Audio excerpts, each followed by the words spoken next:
باڵاپۆشی ئافرەتان لە ئێران گرفتێکی جددیە و بە سەرۆکۆماریش چارەسەر ناکرێت.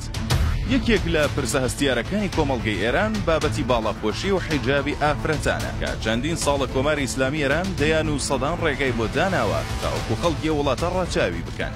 بەڵام خەڵکی ئێران ئەم پرسە وەکو کارتێکی گوشار و ناڕەزایەتی دەربڕین دژی دەسەڵاتی وڵاتەکەیان بەکار دەهێنن.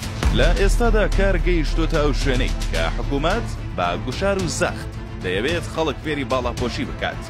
تاو شوێنەی ئەگەر هەر ئافرەتێک بەبێ حیجاب و باڵاپۆشی لە ئۆتۆمبیلێکدا بێت ئەوە ئۆتۆمبیلەکە غەرامە دەکرێت، یان ئەگەر بڕواتە خواردنگەیەکەوە و لەچکی بەسەرەوە نەبێت ئەوە خواردنگەکە سزا دەدرێت و دەیان نمونەی دیکە لەم شێوەیە. بەڵام جیاواز لە بەرپرسان و کاربەدەستانی حکوومەتی ئێران کە بەشی زۆریان لە ئەنگری باڵاپۆشی و حیجابی زۆرەملێن، مەسعود پزیشکیان سەرۆک کۆماری ئێران لەسەر ئەم پرسە بە شێوەیەکی دیکە قسەی کردووە و ڕایگەیاندووە پرسی باڵاپۆشی بە منیش چارەسەر ناکرێت. پزیشکیان لە کۆنفرانسێکدا دەڵێت پرسی باڵاپۆشی بە زۆر چارەسەر ناکرێت. من تەنانەت ناتوانم گوشار لە کچەکەی خۆشم بکەم بۆ ئەوەی باڵاپۆش بێت. بەم شێوەیە کە ئێمە وەکو حکوومەت بەردەوامین لە ناچارکردنی خەڵک بە باڵاپۆشی، خەڵک زیاتر لە دین و ئاینەکەیان بێزار دەبن.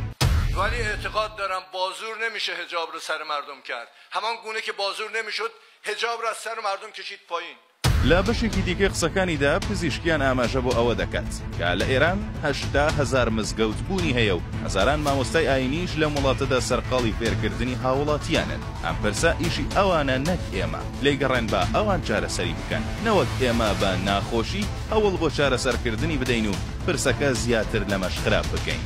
بەگشتی پرسی باڵاپۆشی و حیجاب لە ئێراندا بابەتێکی ڕۆژەفە و ڕۆژانە دەیان هاوڵاتی ئێرانی لەسەرم پرسە لێکۆڵینەوە و لێپێچینەوەیان لێ دەکرێت و بەشێکی زۆریشیان سزا دەدرێت. بەڵام خەڵکی ئێران زۆربەیان لەسەرەوە بڕوایان کە لە کاردانەوە بە سیاسەتەکانی حکوومەتی ئێرانیش بوو بێت باڵاپۆشی و حیجابیش ناکەن.